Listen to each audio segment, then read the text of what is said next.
नमस्कार शेतकरी मित्रांनो, आज आपण इथं आलेलो आहे राकेश दामोदर कोकाटे यांच्या टोमॅटो प्लॉटमध्ये आलेलो आहे. तर 108 व्हरायटी जी काय आहे सिंजंटाची, तिचा हा 2 एकरचा प्लॉट आहे राकेशचा. तर लागवड करून फक्त 40 दिवस पूर्ण झालेले आहेत आणि 40 दिवसामध्ये बघा एकदम सुंदर अशा प्रकारची त्याची सेटिंग झालेली आहे. बुडापासून अगदी आपण बघू शकता, तर बुडापासून हे बघा, बुडापासून तर शेंड्यापर्यंत पूर्णपणे याची फळ सेटिंग झालेली आहे. कुठल्याही प्रकारची 10% सुद्धा गळ्याची झालेली नाही.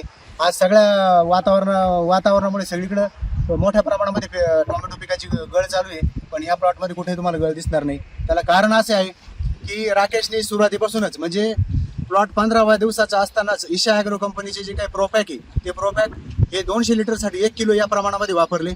त्यानंतर 10 दिवसाच्या गॅपने त्यांनी 3 स्प्रे पूर्ण केले आणि त्या 3 स्प्रेमध्ये त्याला इतका जबरदस्त रिझल्ट आज इथं आलेला आहे. आपण बघू शकता की सगळाच जो काही प्लॉट आहे त्याचा रंग आणि रूप हे सगळं चेंज झालेलं आहे. त्याचा कलर बदलला, सेटिंग चांगली झाली.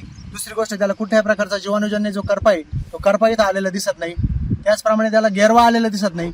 कुठल्याही प्रकारचा जी काही बुरशी आहे त्या कुठल्याही प्रकारच्या बुरशीचा त्याच्यावर आज अटॅक झालेला दिसत नाही. आपण बघू शकता, हे बघा अतिशय सुंदर अशा पद्धतीने सेटिंग झालेली आहे. कशी सेटिंग वाटते राखू तुला? एक नंबर. काय वाटतं तुला या प्रोडक्ट विषयी? प्रोडक्टच एक नंबर आहे, त्याच्यामुळे एवढी सेटिंग झाली. अतिशय जाम झाला होता त्याचा प्लॉट. हा तो म्हणे आता या प्लॉटमध्ये काही मजा नाही. लोक माझा 108 प्लॉट ऑलरेडीच निपाट तालुका जाम झालेला होता. तो म्हणे हा प्लॉट लावला खरी, पण आता याचं काय होईल.